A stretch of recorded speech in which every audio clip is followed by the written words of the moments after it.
فاسألوا أهل الذكر إن كنتم لا تعلمون.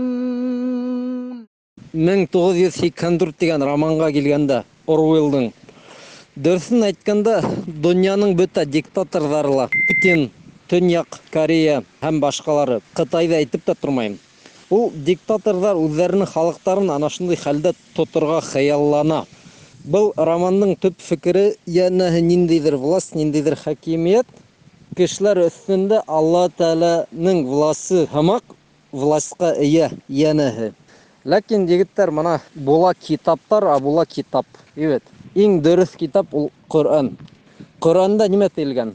Ин тансуруллаһи янсуркум ва юсаббит aqdamakum.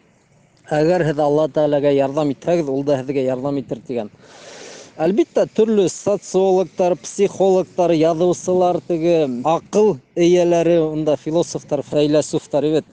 Улар бит инде ниндидер фикер йөрөтә. Моны ошондый эштә эшләһәк, халык үзен шулай тотасак, быны эшләһәк, шулай буласак, диктатураны ныгытыр өчен шуны эшләргә кирәк, быны эшләргә кирәк. Ләкин был дөньяла, evet, ысын тормышта был закондар коелып төшәлә куя.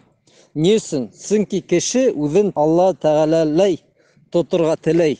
Абсолютка ынтыла инде. Әгәр кешегә власть бирелгән икән, ул уныңа кирәкмәй 25%, 30% власть. Ул теләясәк һәр вакыт 100% власты.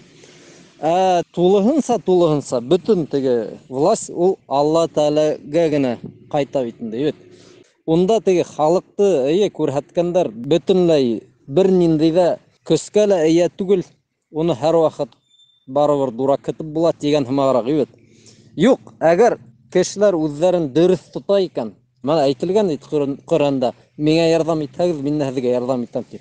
Шуңа әгәр кешеләр ул дингә кайтып Алла Тәгаләгә генә кул булһа, Алла Тәгалә уларны төрле куркыныс хәлләрдән барыбер сыгарасак ул. Быны исбат итеп тораһы ла кирәкмәй, чөнки Коръанда буның турында әйтелгән ит инде. Шуңа ул Оруэлл ул кафир кыскаһы. Уның китабына укытып игътибар итмәгез.